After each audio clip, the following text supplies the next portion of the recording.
you are listening to the Kinetic Man Podcast. I'm Stuart.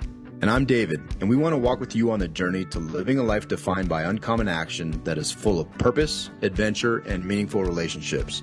Our goal is to refine our why while helping you find yours, and together achieve our best and highest purpose. In the end, we'll drive each other to leave the potential life behind and become kinetic men. Hey, what's up, everybody? This is Stu, and hey, we talk a lot about real estate investing on this podcast episode, and for most of you know, probably that David and I are also real estate investors. We really love real estate and think this is probably the best way to create financial freedom for your family. Just ask my son. Hey, Wells, do you like investing in real estate? Yes. What do you do to invest in real estate? Give my money to the bank of Dad.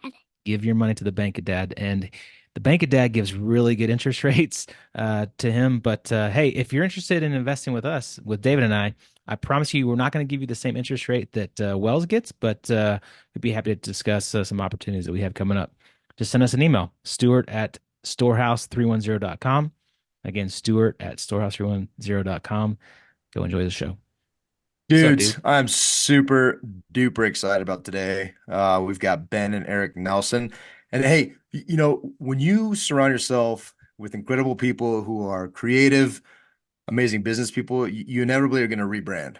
And so today we want to start the ANDP podcast. It's for the aspiring non-douche podcast. And really, it is. I'm just so grateful to you guys for bringing this incredible opportunity and an idea to the forefront. And I thank you for that. We do what we can. We do what we can. You're welcome. I was hoping you would just keep the acronym and not tell people what. Not even actually tell people. Yeah, like so people could just like guess what that's going to be. Yeah, but that would be kind of almost the opposite. We'd be achieving, like leaving people hanging for so long on something so critical and important would in and of itself by definition be antithetical to what we're trying to achieve with the ANDP episode. Yeah. That's a good start. That's a Yeah, good start. We're off to a still here blast for here, sure. but yeah. Dave, forgive David. He's a little deprived of sleep. He went to Vegas last weekend, which is like his favorite place to go. So, Gosh, Right on. yeah. Hey, Ben. We can get into that, but I for all you Vegas lovers out there, I love you. God bless you. I freaking hate that town. Just throwing that out there. But anyways, let's continue. But isn't your favorite football team from that town? Yes. Mm. Dude, I didn't know you're a Raiders fan. Things are gonna have to change now. I may have to just man. hop off. Go Raiders. Yeah. AFC West is it is what it is. All right. Well, thank you guys for having us. This is awesome. Yeah, man. Yeah. Hey, Ben, you were telling us that you had a funny story of some dad wins this weekend. What do you think? Oh man. What happened? Yeah, just long story short, I was able to bring my boys with me. I went to a capital raising conference in Phoenix, Arizona this last weekend, and my parents just happened to be down there for a month, just hanging out as retirees. So I brought them with me, and I'd let them hang out with grandparents, and they took a night, and I just got all these videos.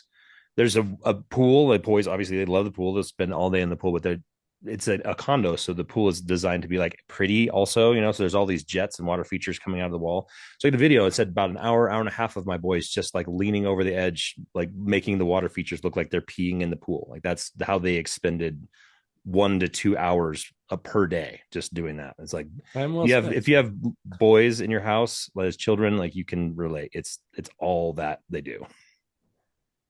That and farts. Yep. The farts is like highest on the list for sure. Yeah. Hey, Which actually, I I just don't want to think say, and let's be honest here.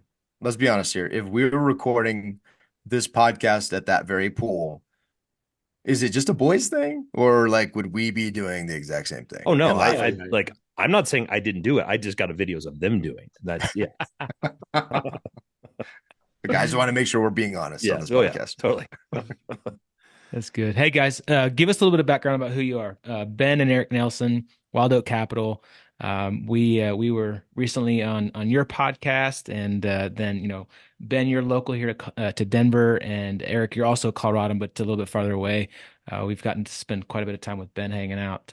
But yeah, give us a little bit of background about who you are and what you do. Hey, before you kick off, for context on this, to start this podcast, Ben Nelson, no kidding, was like, I'm a huge advocate for intentional connecting on LinkedIn specifically. And this whole podcast, their podcast, having us on, the relationship we built with Ben specifically in person and hanging out, him being, right down the road, was all based on the fact that we were willing to say hello on LinkedIn, right? And so I want to be a huge advocate to encourage people. Like I always say, hey, reach out and connect with somebody. Your life is less by not doing it. But we practice what we preach. And this whole conversation and getting to know Eric is a result of being willing to connect on LinkedIn and then taking it a step further and turning it into hugs and Absolutely true. hugs and snuggles. So, anyways, Ben, tell us about yourself. Actually, I'll let Eric go first because he's kind of the one that brought all this to fruition for sure. I'll let Eric start and I'll sprinkle in after. Yeah, well, first of all, again, thanks for having me, guys, and I'm so honored to know you through Ben. And it's interesting, like we have like friends of friends. Marcus and I have partnered on deals you guys, I believe, invested in last minute. But it's just cool how that works. I just want to tell us that out as well. Like you're so right. The connection thing is super real. We talk about it as well. We'll get into that. But my name is Eric. I was an engineer for years, and that was sort of the story I tell. Is like I didn't really enjoy it, right? I was just kind of doing the motions because that's what I was supposed to do, I guess. And eventually, I got to this point where I'm like, you know what? I kind of hate this. Like, what else can I do out there that it would bring some more passion? So, started investing in real estate, started getting into that, going to meetups, going to conferences, things like that, where people are like, oh yeah, this is a real possibility and this is a real thing. And after a couple of years, I was like, okay, I had a couple single families, things like that. I met a mentor who was doing syndication, which at the time was like, what is that? Right. Lots of people have no idea what that word even means. Um, with his mentorship, I was able to kind of like jump into that place. And I will admit there was a ton of fear, right? Like I didn't want to use other people's money. I didn't really want to partner with people. There's all these kind of fears that were just not real, basically. So once I dove in, I was like, you know what, this is really cool. And a lot of my personal skill sets fit really well. And then as time grew, it was like, of course you need people to work with. And Ben and I talk multiple times a day. Our wives make fun of us because we're like, you know, a lot, right? So I was like, man, you don't seem to be that happy in your gig either. You'd be amazing at this as well. Let's jump in and go for it. And kind of just been running since then, to be honest. But that's kind of the personal or the professional background. And I'm a father, I'm a husband, I'm a Christian man as well. I love what you guys do. I was a missionary for a few years, so we can talk about that as well. But like ultimately, Ben and I came together and pretty excited to build. And we're honestly still in the building stage. Like I think we're still in the infancy of what this will become. But we share a lot of those same things. Like we have two boys each. So there's a lot of this like pee and fart talk and all this stuff.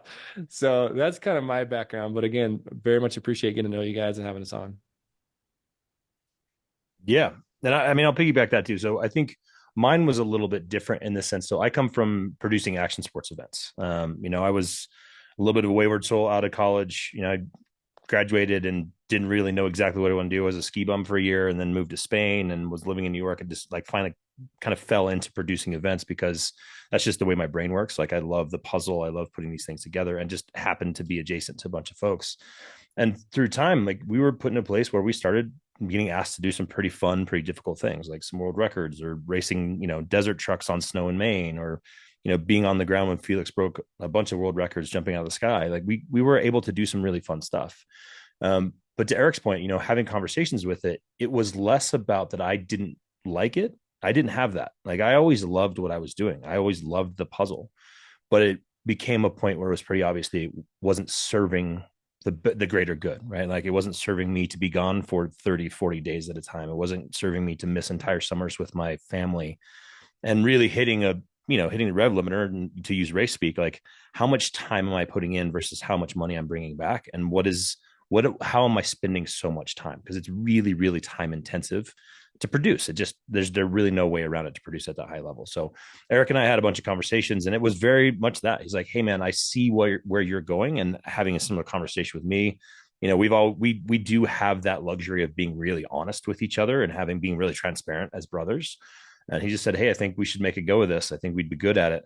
And it hasn't come without struggle. Like, I'm not going to say that like it's all, roses and expectations and, who we thought I think we were both going to be going in, and even me, and like how we're transitioning to like, oh, now we found our footing. Now this is who we are going to be moving ahead. To his point, like I am so excited for the future because I feel like we've like stumbled a little bit. We've done some amazing things. We've been super fortunate to have incredible people around us, but like I feel like we're starting to catch stride and finally get going. And it's been like I'll give all the credit to Eric for like, hey man, this is a direction we should go. Like he pointed out, and it's tough for me, truthfully, like being the oldest brother and to like your younger brother be like, hey man, like let's go this way instead. Like that was something I had to get over. He's smarter than me, so it works out.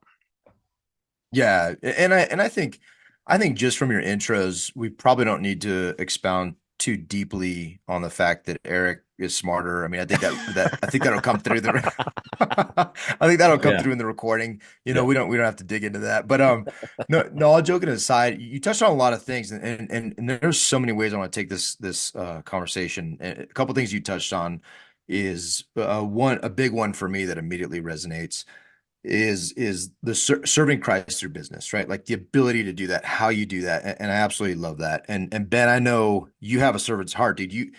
He didn't touch on it, but a lot of the events now that he uh, helps with and does are 100% to support other people, like the local, like the bourbon and the chicken and the thing, what all the things, right? There's so many of the things that people ask you for help in their events because you're awesome at it and you're amazing and you give.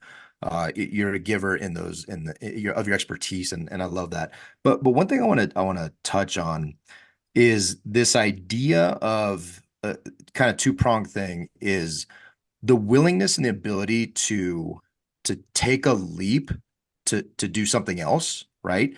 And how realistic that is, that can be for people to take a leap. And also the relational aspect, because not all brothers, just because you're brothers, it is not inherent in that relationship that you're going to be, that you're going to hold each other accountable at a high level, that you're going to have this relationship like Stu and I have, right? You guys have that as brothers, and I would argue that's a little bit more unique because there are other barriers that you even highlighted being older to that you're going to have to overcome to have that kind of relationship in a familial sense, right? So two prongs there. One, just the ability to take that leap and who can do it, right? And also the relational leap to find that person to do that with. Yeah, I think I'll start if you don't mind, Ben. I think like so my good friend is he's a doctor. He's actually a physical therapist, and he's like my one of my closest friends. And he basically is in the situation now where I don't think anyone listening will hear this, so hopefully I don't get him in trouble, but he's looking at starting a new thing, right? Like, and so he came to me, he's like, "Hey man, I just want to pick your brain. What is it like to kind of reinvent yourself professionally?" Because he spent obviously a mountain of money and a mountain of time to be where he is, but he's pretty miserable. So I was like, you got to just go for it, man. Like if your wife's aligned, you're probably going to have less income for a little while, and you're probably going to be like the new guy, which sucks, you know? However, you got to have this long-term vision. Like, do you want to be miserable for the next 20 years? Or do you want to say, you know what, I could probably be like semi uncomfortable for a couple years and then the potential to be much, much happier. And so then it was funny, like we are in a group setting and he sort of joked, like he's like, oh, Eric just had this like everything's gonna be fine mentality. And I was kind of like, you know what? That's true. That, you know, like let's say worst case scenario, it doesn't work out, dude. You can go back to be a PT anytime you want. So like if you have this desire, if you're listening and you're like, man, I'm pretty miserable where I'm at, but I'm ready to take a leap to something else, I will encourage you, like it's probably worth the effort to at least give it your best shot, you know? And then for the brother thing, I think you're right, Dave. I think like Ben and I are probably pretty rare. Like I think there's a lot of families out there where that rub would be really challenging. We were basically early on, we're like, dude, there's going to be some hard conversations and like, I'll always love you, but there's going to be some challenges, right? And like, when I say, look, we're going to have this hard conversation, we'll set it aside, get through it, and then we'll be back to making fart jokes, right? Like, I think that's the separation that I would encourage people to do, even if it's your best friend. Like, if you're going to business with a friend or family, people always tell you don't. I'm not sure I buy into that, but I think you need to have boundaries. Like, here's like business, here's the fun, and they can't necessarily like hurt each other, right? Like, we're still gonna be brothers at the end of the day, no matter what. If one of us is sucking at business, we're gonna call it out. that can't make you pissed off at Christmas dinner.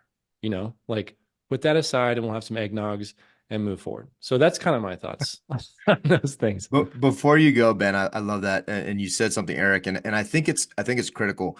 I think the advice to not go into business with friends and family is misguided. I think the true issue there is that most people don't have friends and family that they're willing to be honest, honest at a high level with.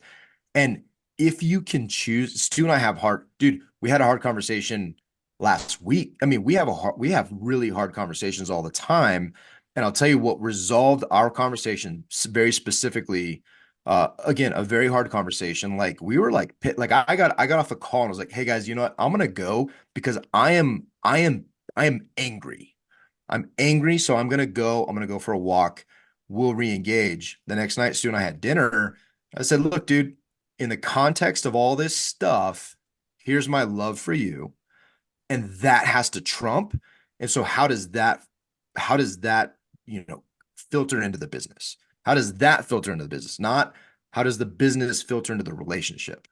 How does the Yeah. relationship filter in? And so that was a critical piece. I think you nailed that. You can have it with, you just have to desire to go deep. And then second, your buddy, whoever he is, you kind of minimize our audience, dude. We have millions and millions of listeners every day.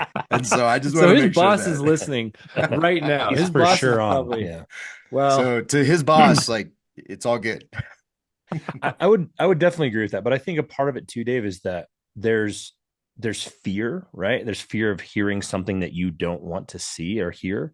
And I think there's a lot of families that are, and I mean, we're in some ways we're the same, right? Like when you go home and you're with your family, you're like perpetually in that, like I'm 17, he's 15, like mom makes 1,000 calories per like sitting.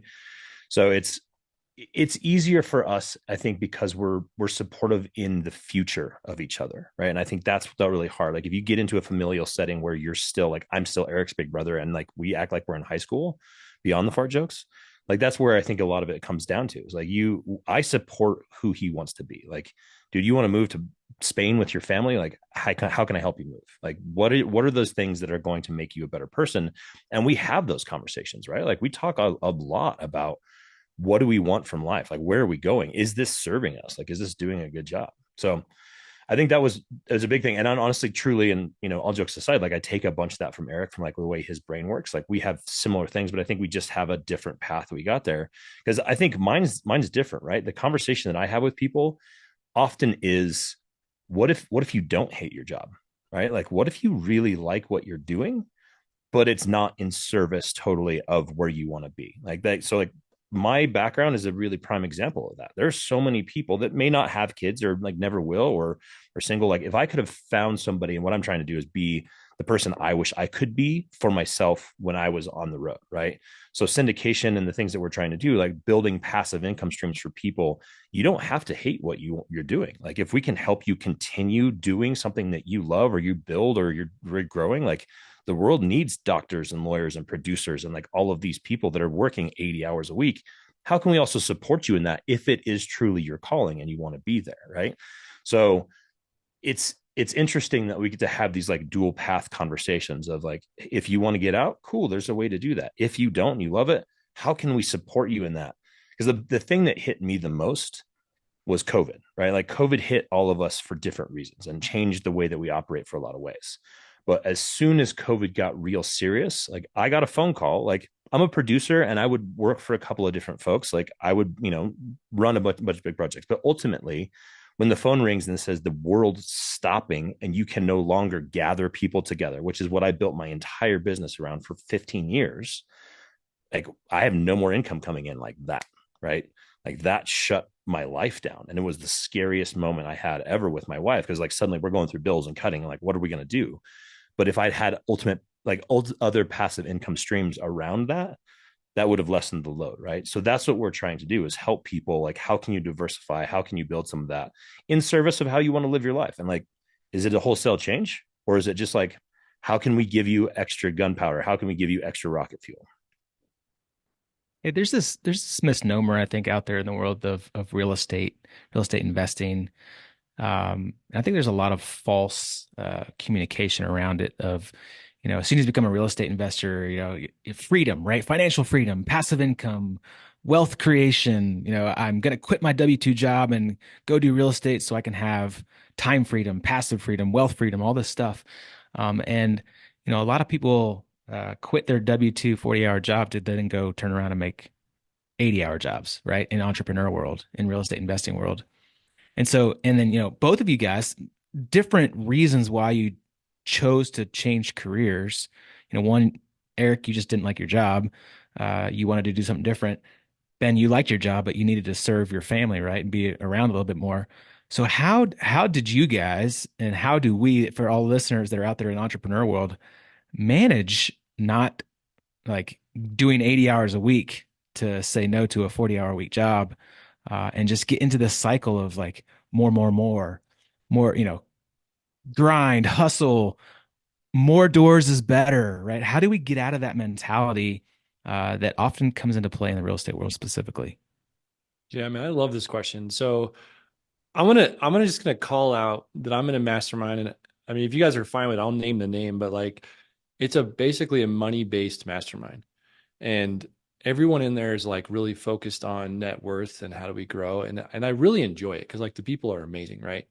But I went on this retreat with 12 dudes in Costa Rica. We went around the circle, and it was like, what are your goals in the next 10 years? And a lot of those guys were like, I want to be worth 30 million. That was a pretty common goal. Like I think I heard it like 6 or 7 times. And it got to me and I was like, I don't have that goal. I don't have that. I need to stack a bunch of capital goal. And I really think like I challenge a few people to be like, what is the actual reason for that? Like, is it a scarcity? Does it come from trauma in your childhood? And there's a lot of research around that.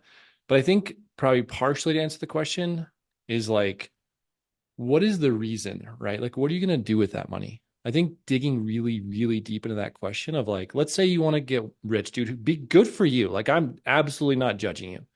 However, if you're just stacking cash for no good reason other than like fear, really evaluate that, right? Like, for me, the money that we make, I feel like I have a few whys that really power that forward.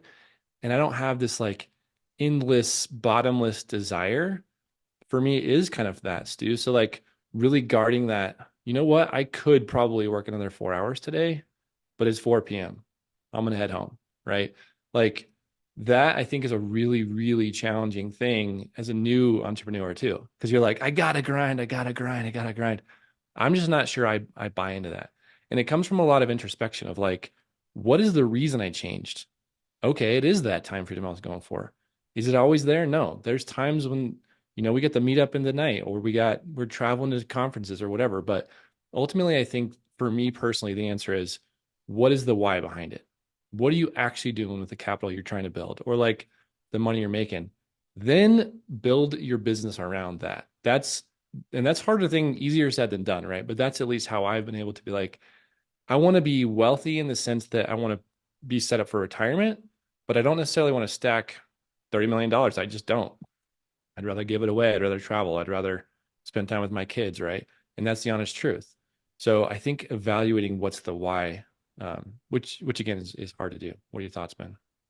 Yeah, I No, love I think that. it's Ben, just before you yeah, go, one thing I love that you said that. And if you don't mind, after Ben goes, if you don't mind sharing, getting into some of those whys, just to for sure. give folks permission to dig deep. But I find it fascinating because I've had a lot of those conversations, and typically when you ask somebody why 30 million, like they've never thought beyond that. And I had a conversation on the plane with a guy and I said, I'm very open with how much money we make every month. Like, a lot of it's public knowledge because we're in the military. And then I just say, hey, this is kind of our cash flow. I just don't care. And someone was like, oh, I thought you made more. And I was like, well, you do me a favor and put a price tag on the fact that me and my best friend go snowboarding. We have every Thursday is already booked for the entire year out for either fly fishing, snowboarding, a lunch, a coffee, or mountain biking. Like every Thursday from here into perpetuity is already booked out. And most likely when the rivers are running, every Friday morning, I'm going to go fly fishing for 2 to 3 hours. And I also do these things like what is that worth? Right. And so there's a deeper calculus. And I'm like, dude, I don't I've not been offered a job that can pay enough to stop that. So like, I don't know. Is that a $10 million a year job? I don't know. There's literally not a job. Well, I've not been offered a $10 million. I can't say that, I don't know, man. I but honestly it's think just I might important. say no, though. I'm with you. I'm Yeah. with you. I do. I honestly, I have played this mental game of like, what if someone said for 80 hours a week, I will literally give you 5 million a year. And I can honestly say, because to your point, I've thought about it and what success looks like, and I built my calendar. I would say no. Like it wouldn't even tempt me. I'd be like, no, I'm good. I'm good. I'd be Can I like, have how June off about to go to Italy with my family? Can I have all of June off? Nope. 80 hours a week. Okay, cool. Like Yeah. easy answer. No, I'm good. I'd probably be Money's like, hot. how So about 6 months for 2.5 million, then I quit. yeah. I like that. I Yeah. like that. Yeah. Short Sorry. term push. I can say with all honesty, because the transition out when I came off of, like exactly what you said, Stu. It's like quit your job, but burn the boats, like real estate forever. Like it doesn't. It's a long game, right? Like yeah, there's some people that might be able to do that, but it's all transaction based, and like you have to keep doing deals to put the coffer. It's not this like it takes a bunch of time to build it up. So when I transitioned out, a good buddy of mine was in real estate, but also owned this company in town, and he asked me to come help run the company. And not being disparaging to anybody, but just it didn't fit. Like it was, I spent my own time and my entire career building time around how I worked. And then suddenly I was beholden to somebody else's time and going in and being there. And like, it was just antithetical to how I operated the entire time. And I realized I was almost losing more. Like I felt like I was losing more because I couldn't do that. And so I just know how I operate. Right. And the why thing is that Eric has always been really a lot clear with his why. It's taken me some time, if I'm completely honest. Because like again, I was built around when Jen and I started dating, like I was gone all the time. Like we would pair our travel to where we'd be gone at the same time and home at the same time. Then we started having kids and we'd have to figure out how one of us would stay home with the kids and the other, but still I was producing. Like she's a saint. Like truthfully, on both of our kids, I was gone within 5 days of our kids being born and was on site for an event. Like one of them was Maine. I was across the country. The other one was in Dallas. Like we went through literally a hurricane to produce this event. But it was always that switch because she's always had my back. Like I took it for granted, truthfully. You know what I mean? Like the understanding of like it took me a minute to be like, it's on me. Like my kids are growing up without me. Like that why took a while for me to actually like really, really get, to be completely honest with you. And truly, like I think that there's some of those, and it's really easy for parents to say, "Oh, I do it for my kids." Like, but do you feel it? Like, truly, is that your why? Like, I mean, and that's the truth. Like, I had a conversation with somebody this weekend. He's like, people keep telling me because I should like feel like I should do this for my kids. And ultimately, he's like, it's actually for my parents. My parents have nothing. Like, I'll be able to support them and take care of them and those things. He's like, I don't know why, but that's just my thing. So that'd be my tidbit is like your why doesn't have to be what everybody else's why is. It could be you want to go fly fishing. It could be that you like just want to build vacations. You could be whatever it is, but getting super honest with yourself and even like being able to have somebody you can talk that out with. Like Eric's that person for me, just to get weird for a little bit. Like I don't. It's okay to like. I don't know. I don't feel comfortable saying that. You know what I mean? Like that's been a big learning for me for sure, especially like building communities where people start asking us questions about that. That's been a big challenge to just like get people to open up, you know?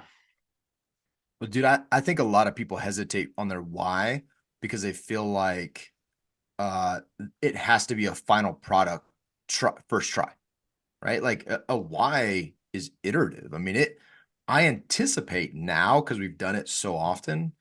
I anticipate my why within the next year is going to change completely as my daughter becomes a teenager and everything changes. With my boys, like I fully expect that my why, but the magic is in the effort, and the magic is in the awareness, and the magic is in the desire to like, no kidding. Okay, what is my why? What is my why? Because if my why doesn't change, like when my kids leave the house, that's kind of weird, in my opinion. If it doesn't drastically change, in my opinion, it's just kind of weird to not reassess in a very, very significant way. So I think it's beautiful, man. I love that you give permission. I love you give people permission that, hey, dude, like your why, it doesn't always have to be this amazing, beautiful thing. And also, you should test it, right? You may have a beautiful why on a podcast. You put it on the wall, looks real pretty. You walk into the office, you guys have the wood paneling, you hang it up, it's gorgeous, and everybody loves it in the background. And you may not even live it, right? You may not even live it. So it's iterative. I love that. No, that's real. Like I said, the paneling, weird closet with skins hanging off the Oh, back. Like, skins. that's the Skins thing. are hanging on there. See, there's your why. Feel skinny anytime you want, dude. Yeah, I mean, for me, I think, and I love what Ben said, is like sometimes you don't know. Sometimes you're just like, I don't know. I don't know what my why is. I just know I don't like what I'm doing, or I know that what I'm doing now isn't serving. Like, so that's what's so beautiful about Ben's story is that he's just like, I loved what I was doing. I just realized I probably couldn't do it at that pace and still be a really solid dad, or at least be available. And like, that's huge. Give Ben a ton of credit for that recognition to like step back from something that's super fun. I mean, I did it for a couple of years too, and it's so fun. All the people are in it together. It's hard work. The event is like, honestly, as you're working it, not even a big part of what goes on, right? Like as a spectator, that's the thing, but as a producer, it's not. Like all the stuff, all the questions, all the puzzles. Like Ben's like a master problem solver, like he's a puzzle guy. But for him to say, I don't really know the why other than I need to be home more, and I need to be there. Like that's huge. So just give some credit there too. And then Dave, you asked me to share mine. I mean, I think for me, honestly, it's like travel. Like that's Marina, my wife, and I just people say they love travel. We really do. Like we spent, I think we counted up over 120 days away from our house last year. And that could be camping. I mean, it doesn't have to be expensive, right? Like it could just be like we camp a lot. Like we went to Mexico for a month last summer. We just that kind of thing we just really, really enjoy. There's no way in the world I could have a true W-2 and have that. I don't think, or maybe if you work remote, but then I'd be working all the time. So that's our why is just like spend time doing stuff that is different and new and show our kids different stuff, and be with them in that environment. So that's kind of my like driver. That's why when you said, would I work a job for a year for $10 million? I'm like, I don't know if I would. Like, I would have to give up a year of that. I probably would for 1 year. but like, I mean, honestly, like, I don't know if I would. So that's kind of the why that really drives me is like, and I love your points, Stu. Like, I really get tired of the guru talk of like, quit your job, real estate investing. Yeah, it's like, that's not really true. Like, cash flow is super low, especially as an operator. And I try and tell that story very often. Like, I'll share a spreadsheet of here is the money we've made on a certain deal. And I'm free to show that on a lot of like these educational calls we do. I'm like, look at what we made last year. Zero. Because there's a preferred return and we haven't paid 7% to our investors, we got nothing. That's the deal we made. So a lot of times you put in a lot of effort. Now, to be fair, when the property sells, we'll make some money, but that's not feeding the family right now. So like to tell the story of how the cash flow actually works is really important. And you're right, it's a lie, man. That's not how it works in reality. It's a wealth builder. It's a get rich slow game. That's what I tell people, but it's not like a quit your job tomorrow, become a real estate investor and everything's breezy. That's just not reality. Well, I think it comes with, you were talking about like doors and things like that too. I think there's this fallacy of like, oh, we've got 1,000 doors, we got 2,000 doors, we got three. Like that comes, and there's a lot of people in trouble, and we don't need to get into that, but there's a lot of people in trouble right now because of that mindset, right? Like just and people who are quitting a W-2, like you can survive in the short term on acquisition fees, right? Like you make a little bit of money when you put it on a contract and actually get it across the line, but then you have to manage it. So like just having a bunch of doors and having to chase that acquisition can become really dangerous really fast. And it's not even in real estate, right? Like just chasing in general, as opposed to like why are we here is dangerous.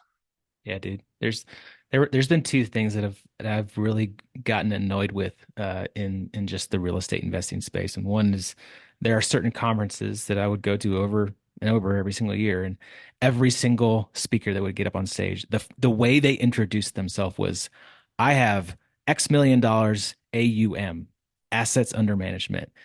And like it was every time, every speaker, I have X million, I have this, I have that, I have that. And like, who cares? Like if they're all zero cash flow, like who cares how much money you have under management, right? Right. And then the other one was, we've been in real estate masterminds too, and some of them are great and some of them not so great, but most of them have this like idea that I'm doing it for the family, I'm doing it for the family, right? But then they're away from the family all the time, right? They're gone at conferences, they're gone at speaking events, they're up at 4 a.m., on the phone, capital raising, and they're never around their family. And like, if you're doing it for the family, but you're never around the family, those don't two match up very well.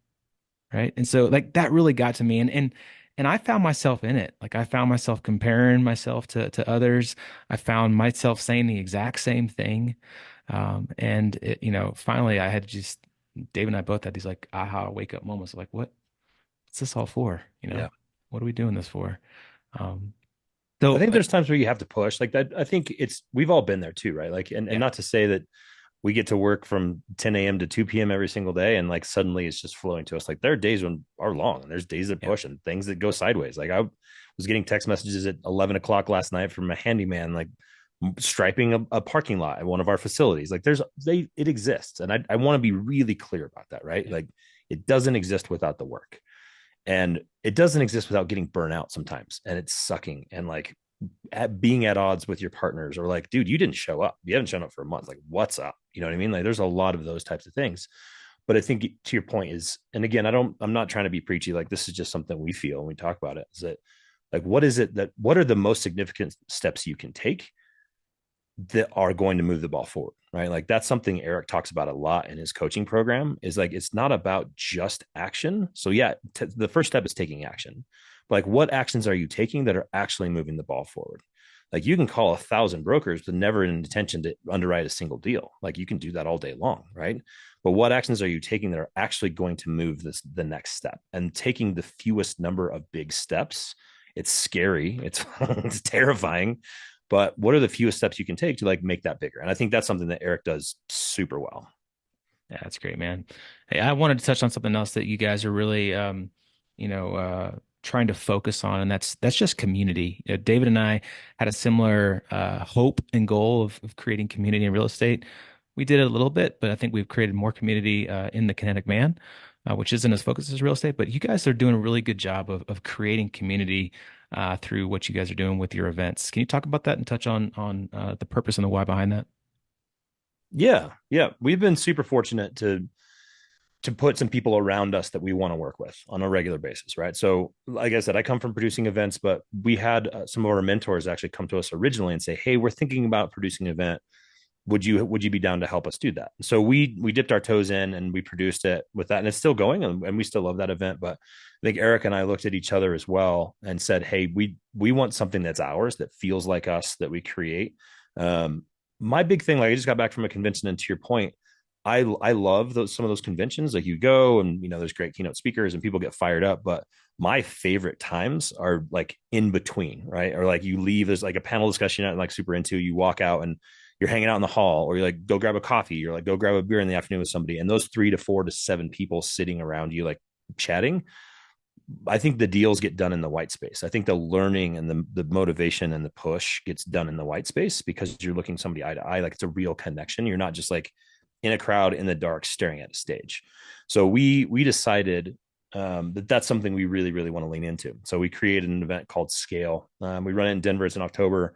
And I'm sure we can link to the website in the show notes, but we limit it to right about 70 people on purpose. So no rows of chairs, like it's at round tables, and we purposely like make you uncomfortable. Like, so if you and David and Stu come together, we purposely move you to different tables to start.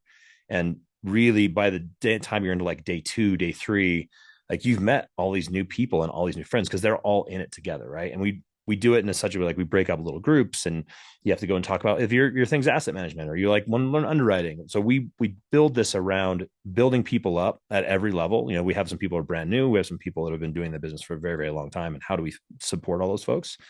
But more it's about like, how can we support each other in such a way that we're all going to grow? And I think the first step for us is realizing like there's more than enough here for everybody. Like people who have this like elbows out, like I'm doing deals, you can't talk to that guy, he's my like, man, there's more money than anybody can ever actually raise, and there's more deals and there's more places for people to succeed than exist, like than the ability for us to put in, I should say.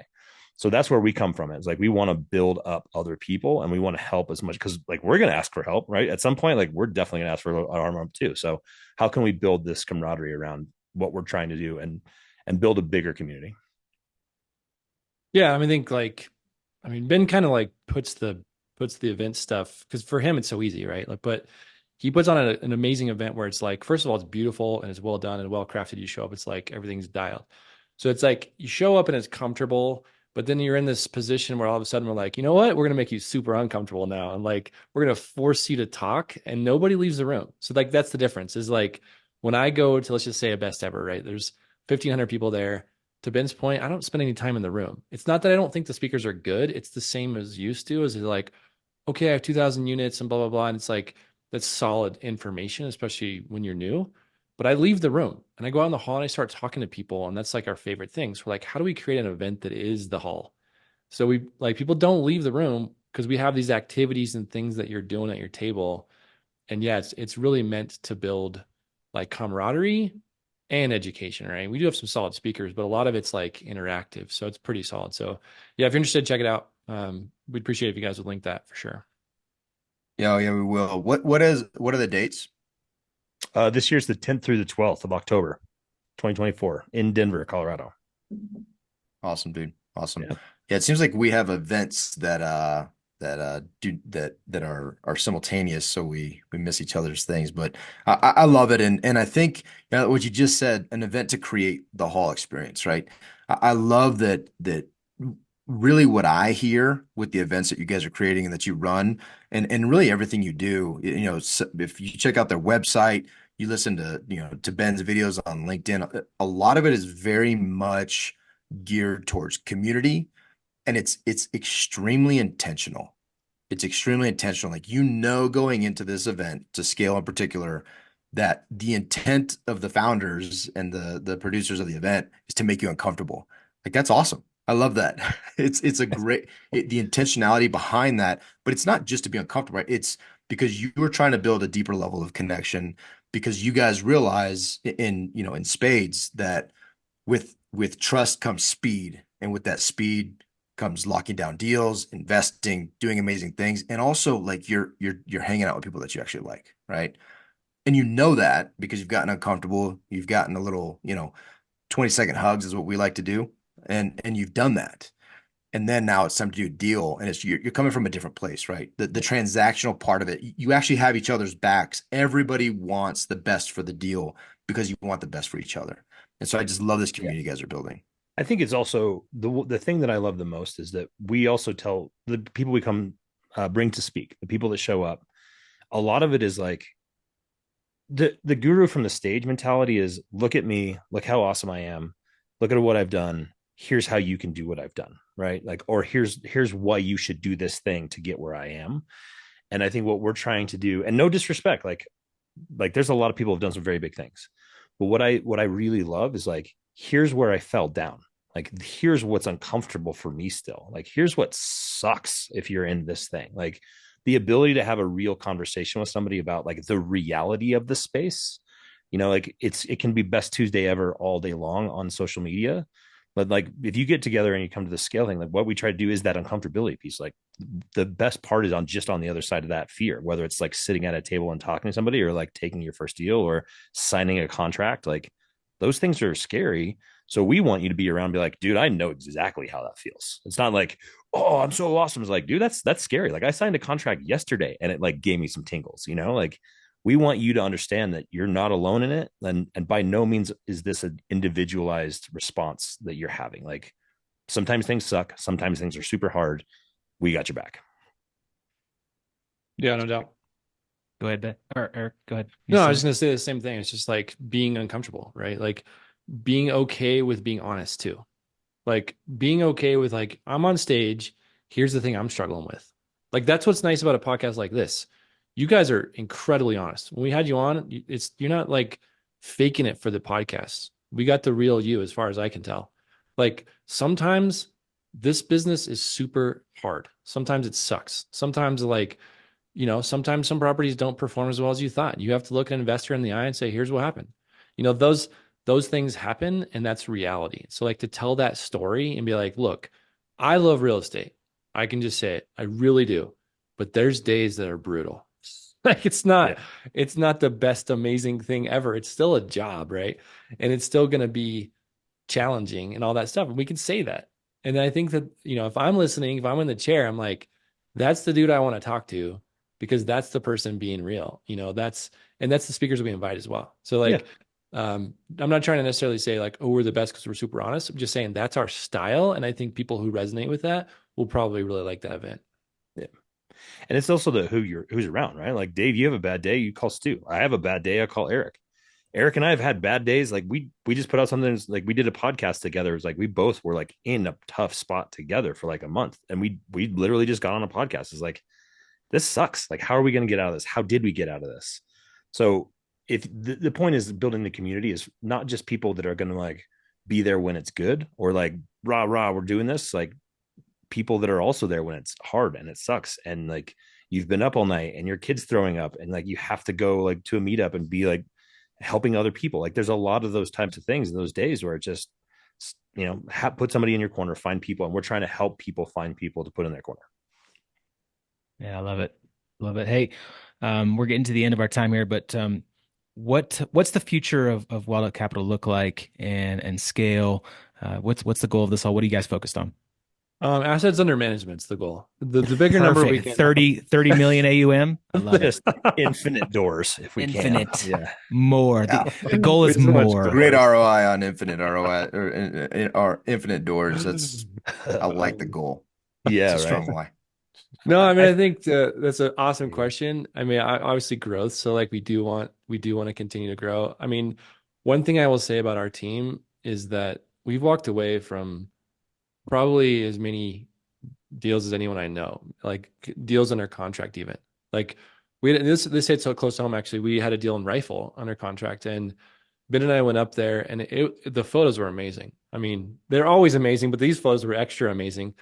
And we showed up and we're like, wait a second, we don't even own this whole thing. There's a whole like building that's part of this that you're not selling. And like it was just it's trickled into like, oh, there's 10 other things that you didn't quite tell us. And we're like, all right, here's the hard decision. We're gonna lose money. We're gonna lose some earnest money. We have some attorney fees, we've got some inspections. It's gonna cost us a significant portion of money to walk away, but it's the right thing to do. And all of us were like, done. Like that sucks to go home and tell your wife, yeah, I lost a pretty good amount of money. Oh, by the way, I went to Rifle to do it. Sorry, but at least we're like transparent. So long answer to the question is really solid growth. The real estate market's challenging right now. So it's going to be slow, steady, really smart growth. That's the way that I see it. We don't care about doors. We don't care about assets under management. We care about really good returns for our investors. And if that takes a while to get those deals, so be it. We're all kind of aligned there. So that's kind of what the future looks like for us. Yeah.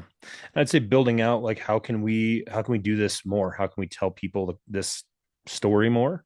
So we've got a couple other things like, we'll share it as they get built out, but yeah, we want to grow more places, more times, more experiences for people that come to our atmosphere and want to support that as much as we can. So it is that investment piece, but also like how are we supporting people to get into this as well? Eric does a huge job. Like Eric's a coach. So like the part of this too is, I mean, he's being a little bit humble in the sense that we want to educate people as well as support them. Right. So if there's something that you guys are curious about, there's listeners that are like, what is syndication? Or, hey, I've talked to this or I've listened to this guru. We're an open book. Like we want to help you out. And if you have the desire to learn even more, like Eric is an excellent coach. He won't toot his own horn, but I'll toot it for him. Speaking of fart Man, I jokes. love that. Yeah, right. But I appreciate the kind words, Ben. It. Yeah, it's true. I mean, we want to get the word out because like people who are working hard, like a good friend of mine's a dentist and he makes $1 million a year. He's like, I don't know where to put this money, man. I came from Bayfield. Like we came from a small town. He's making money. He doesn't even know how to spend, doesn't know how to invest. I'm like, look, man, I will happily help you with that. A small portion. I don't want you to send me all your money. A small portion we can put it in real estate. And I think we'll do a good job for you. Like, it's like one example of like, he didn't know about this until he saw some of our posts, right? He's like, what are you doing? I'm like, you can invest passively. He's like, that's freaking perfect. The last thing I need is another job. I can put some of my hard-earned money in a place that will likely grow. That's amazing. So that education piece is huge for us as well. Yeah. Yeah. And another resource I want to highlight is you guys' podcast, The Real Estate Mindset as well.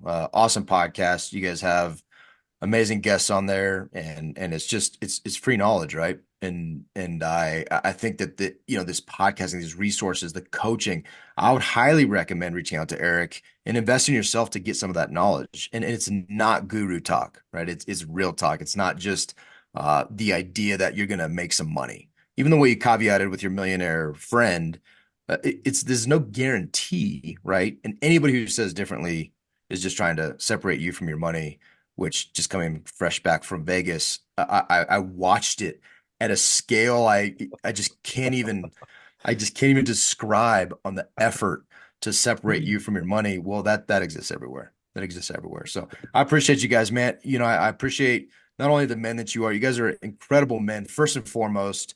We share the foundation of faith, and so there's a connection there. And then just, you guys are real, man. Like, and a lot of fun. Like, I love hanging out with Ben. I love the conversations are profound. If you get with the right people, you can have a ton of fun.